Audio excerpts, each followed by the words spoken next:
नमस्ते मित्रों, मेरे यूट्यूब चैनल बजरंग लाल सैनी गुरु में आपका फिर से स्वागत है। आज हम सर्वनाम शब्द लेकर आपके सामने प्रस्तुत हुए हैं और ये विकारी पदों की श्रृंखला में तीसरा वीडियो है। पहले विकारी अविकारी का और फिर दूसरा था संज्ञा का और ये तीसरा सर्वनाम का। आप मेरे इस चैनल को सब्सक्राइब करके इसका अधिकाधिक लाभ उठा सकते हैं। अपने मित्रों से भी शेयर कीजिए, आप भी इसका लाभ उठाइए। तो आज हम सर्वनाम एवं उसके विभिन्न प्रकारों की चर्चा करेंगे। सर्वनाम से सबसे बड़ी समस्या क्या आती है प्रतियोगी परीक्षाओं में कि लोग सर्वनाम और विशेषण में अंतर नहीं कर पाते हैं। सर्वनाम की संख्या और प्रकारों में अंतर नहीं कर पाते हैं। सर्वनाम की जगह भी है और कई बार यह विशेषण के रूप में भी प्रयुक्त होता है। अगर हम वहां गलती कर रहे हैं तो इसका मतलब यह है कि हमने सर्वनाम की परिभाषा को ध्यान से नहीं पढ़ा। तो आज हम ये कुछ जो प्रतियोगी परीक्षाओं में या बोर्ड परीक्षाओं में जो सबसे बड़ी समस्या सर्वनाम को लेकर आती है, उन्हीं पर आधारित एक छोटा सा ये प्रयास लेकर आए आपके सामने। तो सबसे पहले हम बात करेंगे सर्वनाम। नाम यानी संज्ञा, नाम का मतलब होता है संज्ञा।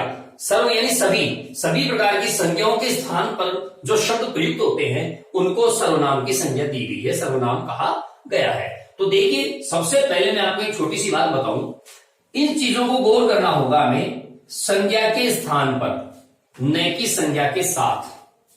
हमारी गलतियां क्या होती है कि हम संज्ञा के साथ आने वाले सर्वनाम शब्द को भी सर्वनाम समझ लेते हैं, जबकि वह विशेषण होता है सार्वनामिक या संकेतवाचक विशेषण। तो परिभाषा अपने आप में बहुत कुछ कहती है मित्रों।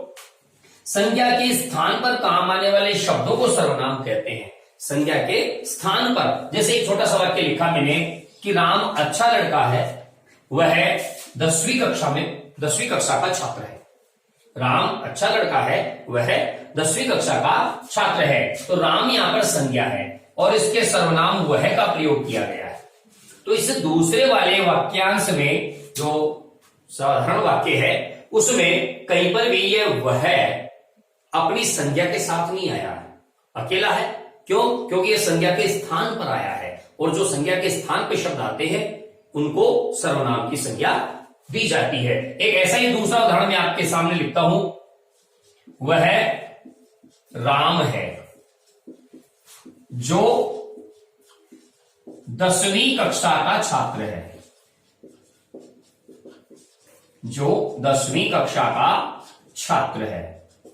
अब आप यहां पर देखिए कि वह यहां पर भी है, वह यहां पर भी था। यहां वह अपनी संज्ञा के साथ नहीं है, यानी संज्ञा के स्थान पे आया है, और यहां जो वह है वो संज्ञा के साथ आया है। और जब सर्वनाम प्लस संज्ञा ऐसी स्थिति हो तब यह सर्वनाम न होकर सार्वनामिक विशेषण बन जाता है।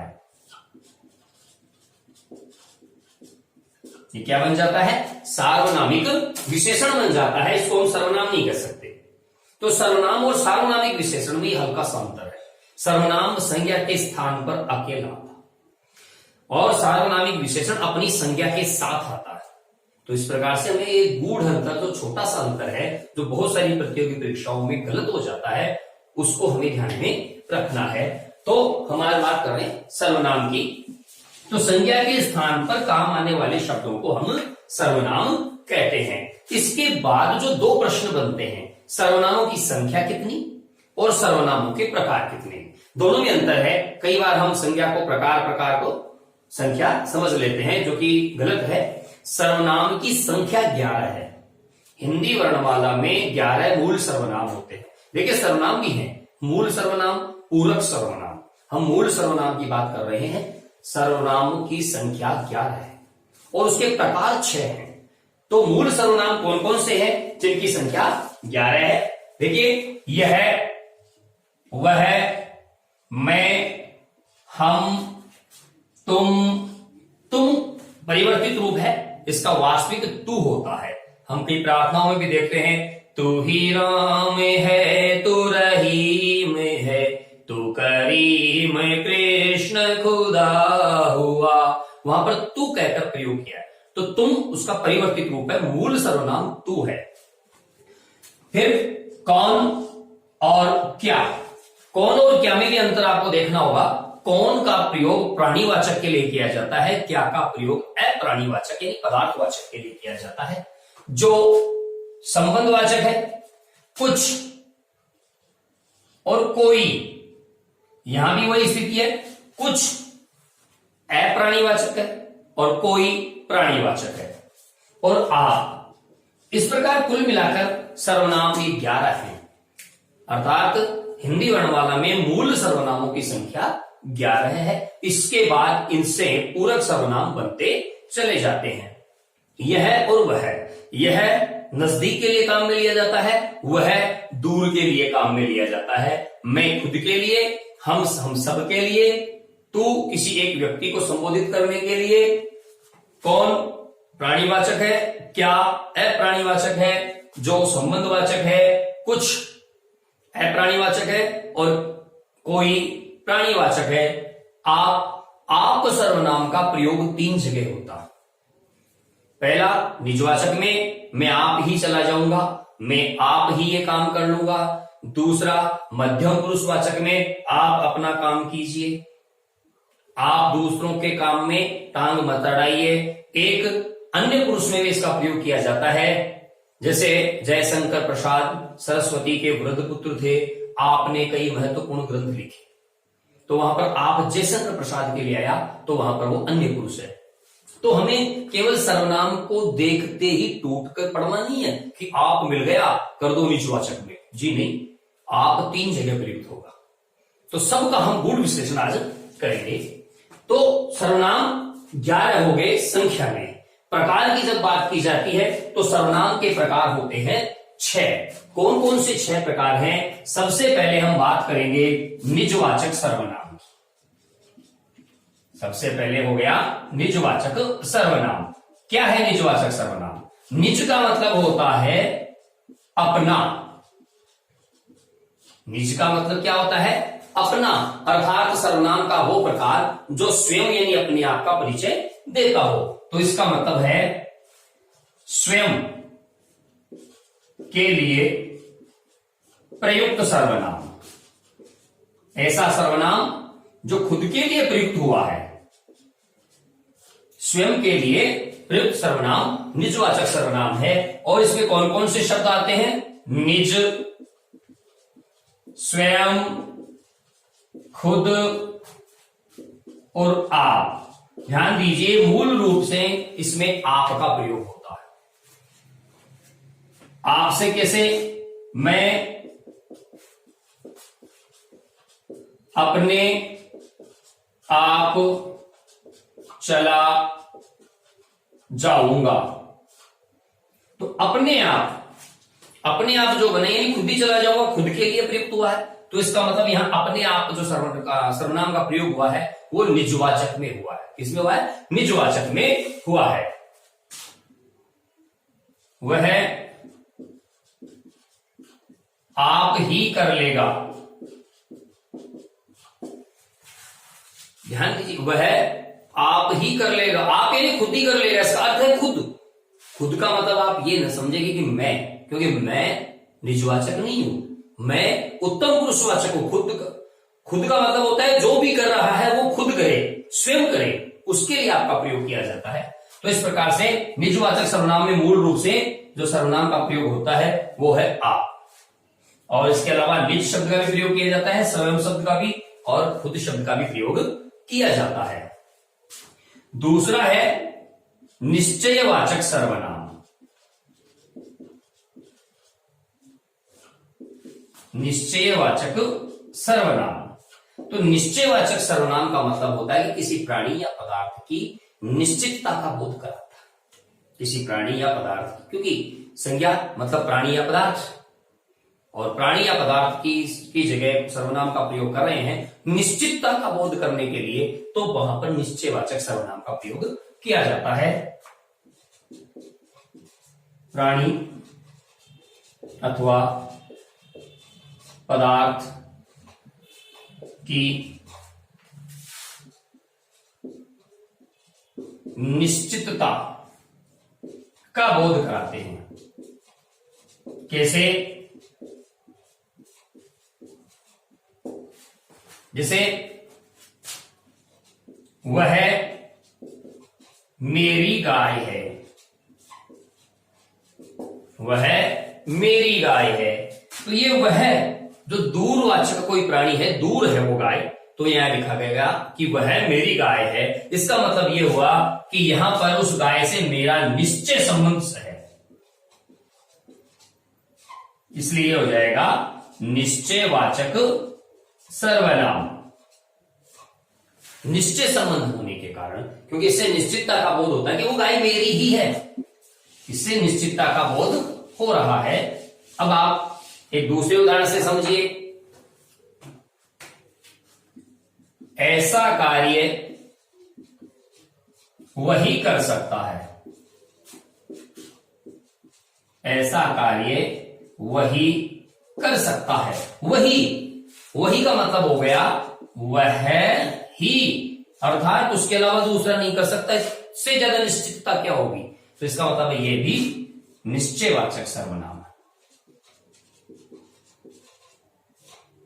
ये भी क्या है? निश्चयवाचक। शर्त वही है कि इसके ठीक बाद कोई संज्ञा, इसी से जुड़ी संज्ञा नहीं होना चाहिए। वही लड़का कर सकता है, तो यहां पर वही सार्वनामिक विशेषण बन जाएगा। तो सर्वनाम अकेला होने पर ही सर्वनाम होगा, संज्ञा के साथ होने पर वो सर्वनाम नहीं होगा।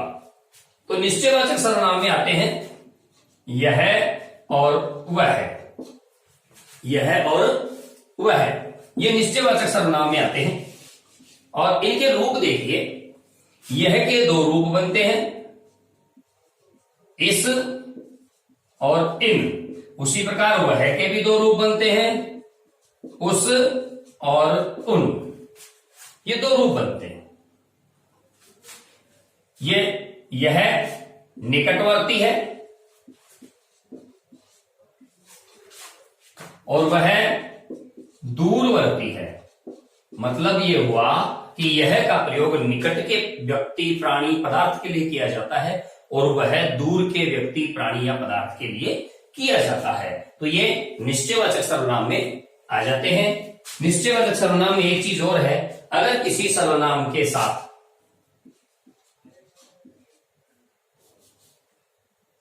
यह, वह, इस, उस प्लस ही या भी ऐसी स्थिति आ जाए कि यह भी या यह ही, यही, वह भी या वही, तो इसका मतलब ये निश्चयवाचक सर्वनाम है, अगर इनके ठीक सामने इनकी संज्ञा न हो तो ये था निश्चयवाचक सर्वनाम, जो हमें किसी व्यक्ति, वस्तु, प्राणी या पदार्थ की निश्चित संज्ञा का बोध कराता है कि ये वास्तव में वह ही है। इसके बाद हम बात करेंगे अनिश्चयवाचक सर्वनाम की। अनिश्चयवाचक सर्वनाम,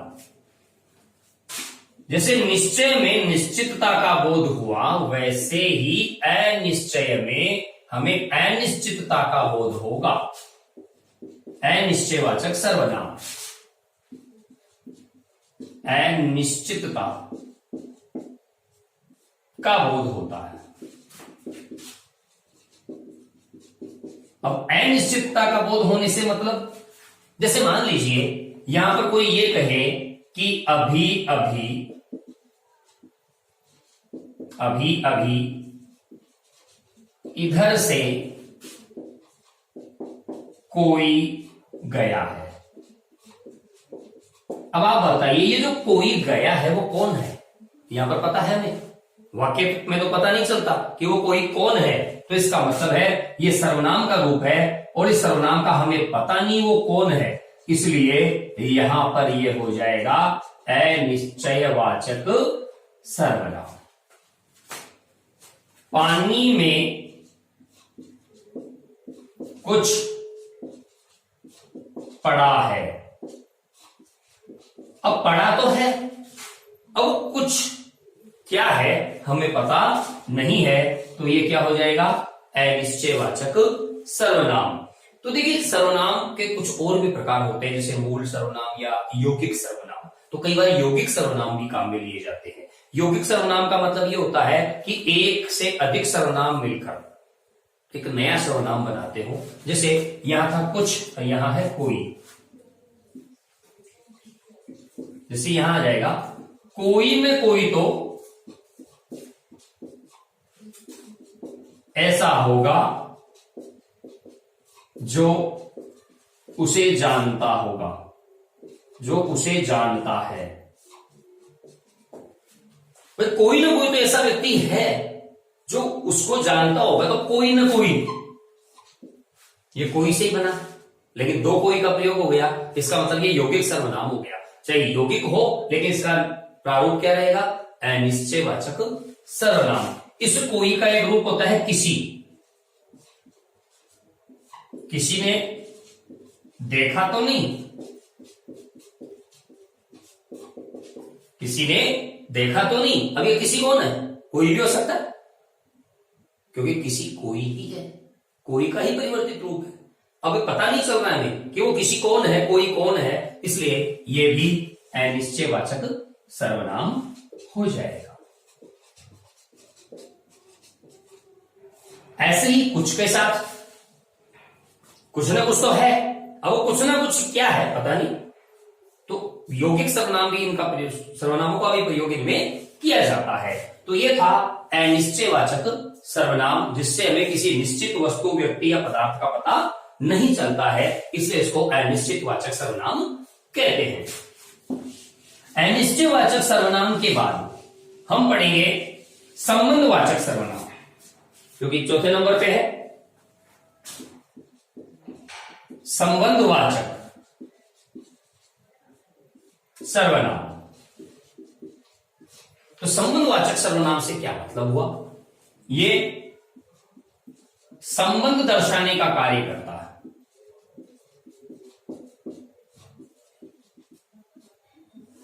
संबंध मतलब ये हुआ पदार्थ का पदार्थ, व्यक्ति या प्राणी से, स्थान से।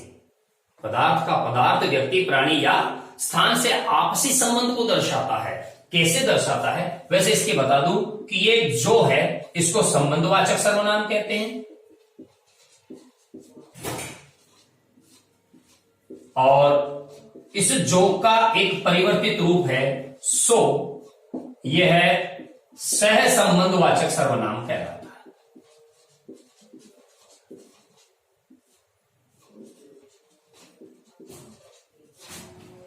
तो इस जो और सो से बहुत सारे सर्वनामों का विकास होता है।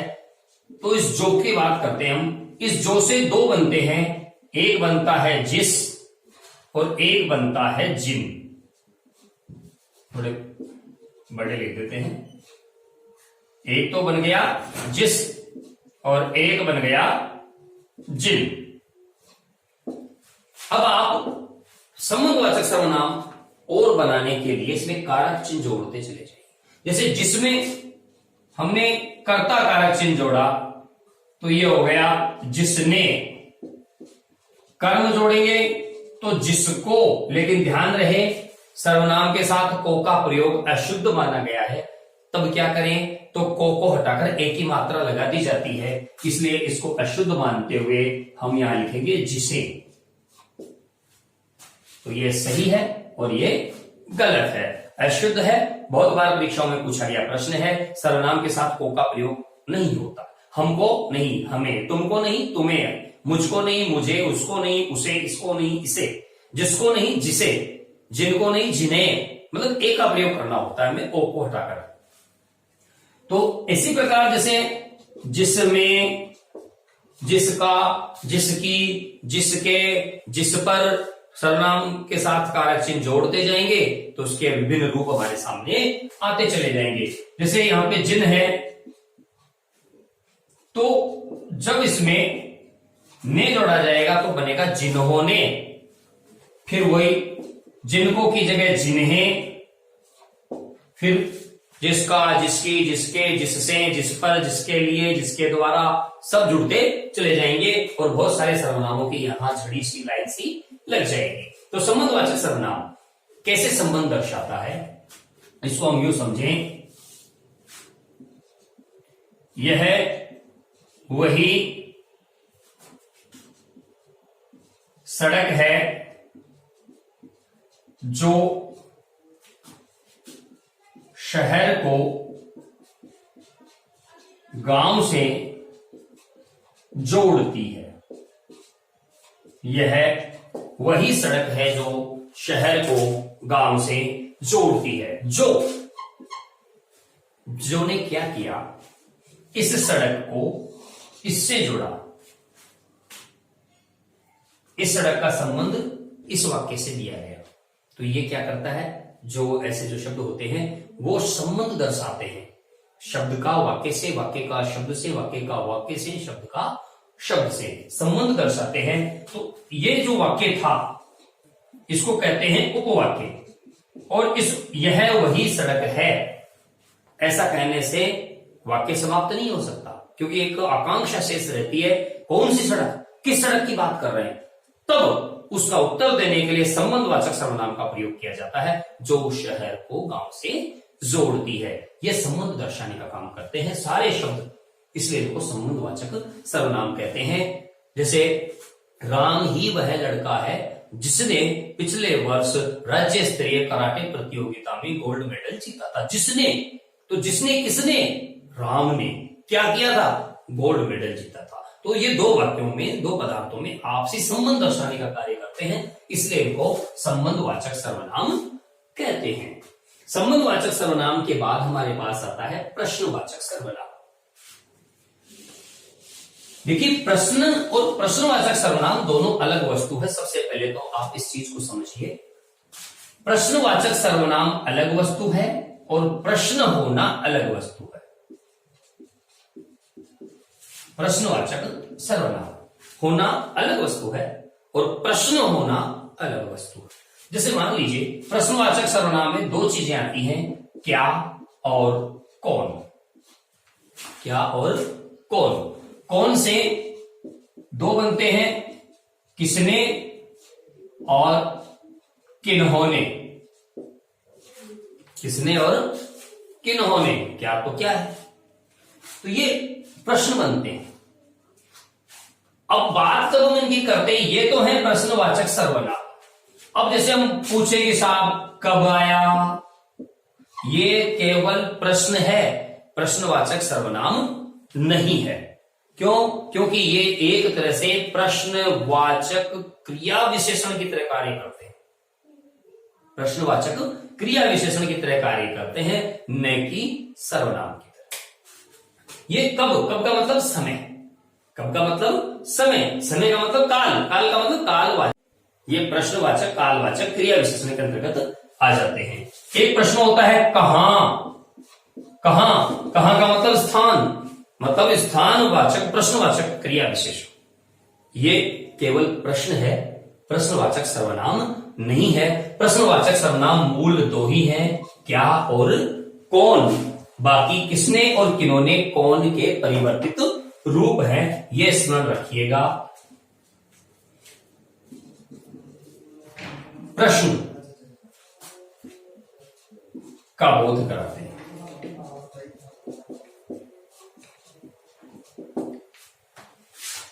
ये होते हैं दो, एक प्राणीवाचक और दूसरा अप्राणीवाचक। पहला प्राणीवाचक, दूसरा अप्राणीवाचक। जिससे किसी जीवित व्यक्ति का बोध लगे, प्राणी का बोध हो, तो किसने, कौन, ये प्राणीवाचक है। किन्होंने, ये प्राणीवाचक है। और अप्राणीवाचक जिसको पदार्थवाचक भी कहते हैं, वो है क्या। ये भाववाचक भी हो सकता है, क्या बात है, तो बात भाव है, क्या प्रश्न है, तो ये भाव भी हो सकता है, कोई पदार्थ भी हो सकता है, लेकिन प्राणी नहीं हो सकता। क्या कह रहे हो, क्या कहेगा वो, कोई बात कहेगा, तो यहां पर ये पदार्थ होता है, प्राणी नहीं होता है। दो प्रकार के होते हैं ये, प्राणीवाचक और अप्राणीवाचक। प्राणीवाचक सर्वनाम ये होते हैं, प्राणीवाचक प्रश्नवाचक सर्वनाम या प्राणी बोधक प्रश्नवाचक सर्वनाम कौन, किसने, किन्होंने। और अप्राणीवाचक में केवल क्या, ये आपको ध्यान में रखना है। जैसे इसके भी प्रयोग के हिसाब से अर्थ बदलते हैं। आज सब्जी में क्या लाए? आज सब्जी में क्या लाए? तो इसका मतलब ये पूछना चाहता है कि सब्जी जातिवाचक संज्ञा है, लेकिन सब्जी में विशिष्ट चीज क्या लाए हैं आप? टमाटर लाए हैं या आलू लाए हैं या कोई और सब्जी लेकर आए हैं?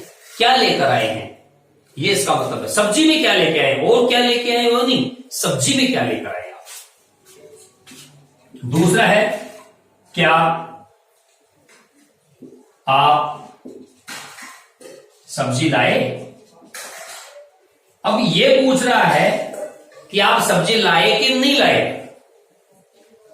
यहां तो पूछा कि सब्जी में कौन सी सब्जी लेके आए, क्या सब्जी लेके आए, और यहां पर पूछ रहे कि सब्जी लाए कि नहीं लाए। तो इसका मतलब दोनों में प्रश्न है, दोनों में प्रश्न है, प्रश्नवाचक सर्वनाम है। आप कौन से कुल के हैं? कौन से, कौन से का मतलब कौन सा, कौन सी, कौन से, इससे बन जाएंगे आप कौन हैं। तो प्राणीवाचक और अप्राणीवाचक प्रश्नवाचक सर्वनाम के ये दो स्वरूप होते हैं। प्रश्नवाचक के बाद हम अंतिम सर्वनाम जो कि पुरुषवाचक सर्वनाम है। पुरुष का मतलब होता है पुरुषार्थ, कर्तृभाव का बोध कराते हैं। पुरुषवाचक का मतलब होता है कर्तृभाव का बोध कराते हैं। कर्तृभाव यानी कार्य करना।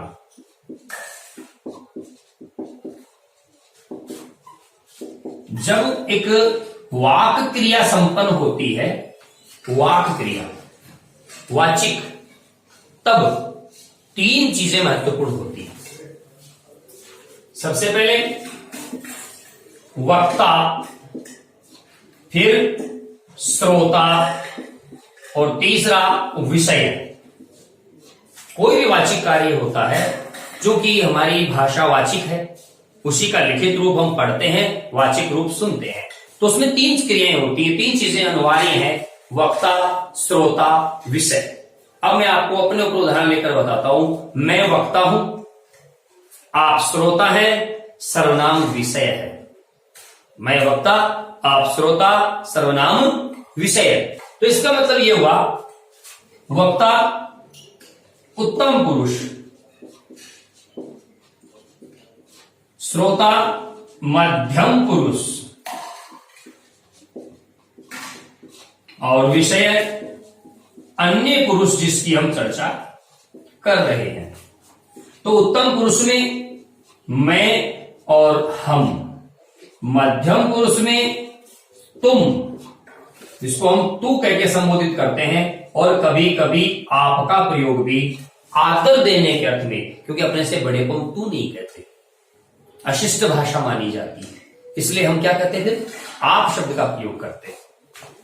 अन्य पुरुष में यह, वह। तो ये तीन पुरुष होते हैं पुरुषवाचक सर्वनाम में, जो कर्तृभाव का बोध कराते हैं। तो सबसे पहले जैसे एक उदाहरण है, मैं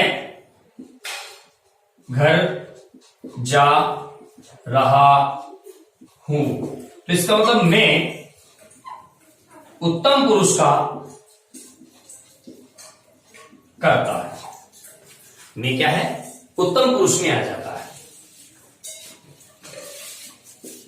आप घर चले जाइए। आप, यहां ध्यान दीजिए, आप घर चले जाइए, ये कहने वाला नहीं जा रहा है, किसी को कह रहा है कि आप, जो अपने से बड़ा है, कि आप घर चले जाइए। इसका मतलब ये निजवाचक नहीं है, क्योंकि किसी दूसरे के लिए काम में लिया हमने। तो आदरार्थ, इसको कहते हैं आदरार्थ, यानी आदर के लिए बहुवचन। आदरार्थ बहुवचन होने से मध्यम पुरुष, जब आदर के लिए हम बहुवचन का प्रयोग करते हैं, तब मध्यम पुरुष सर्वनाम में आप का प्रयोग किया जाता है। यह कल जाएगा।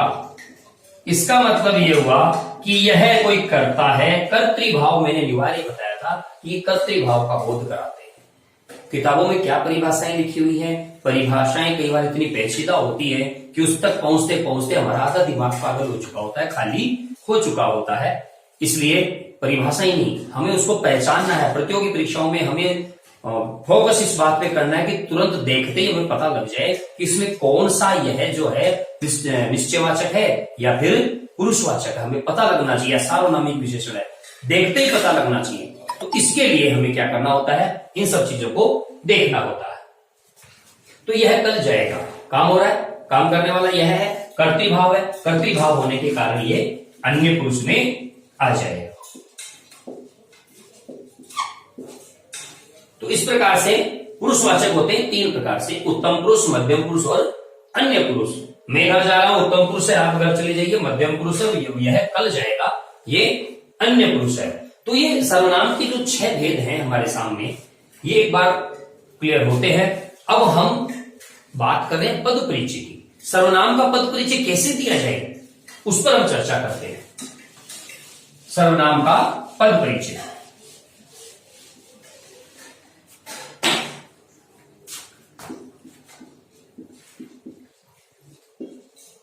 सर्वनाम का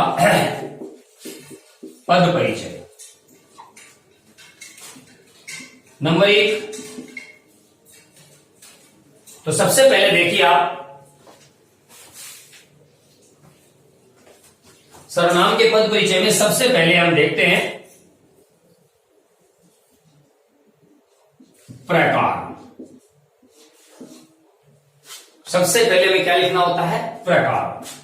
दूसरे नंबर पर हमें कारक।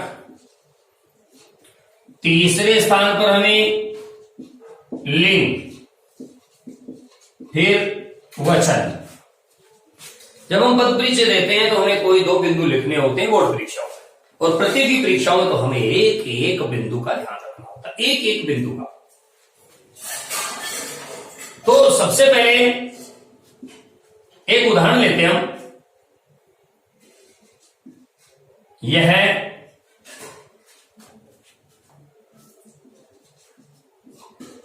घर जाकर उसे जगाएगा। यह घर जाकर उसे जगाएगा। फिर देखिए ये 1 नंबर का है, ठीक है। तो इस 1 नंबर का पद परिचय देते हैं यह काम।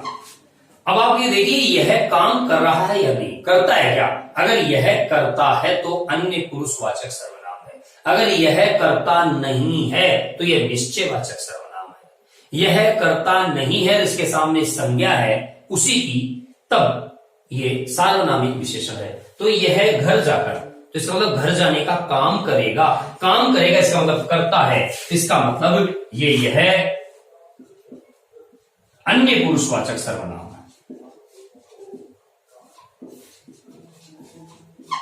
फिर ये जगाएगा, इसका मतलब पुल्लिंग है और काम कर रहा है, इसलिए ये कर्ता कारक है, और ये पुल्लिंग है, और ये एक वचन है।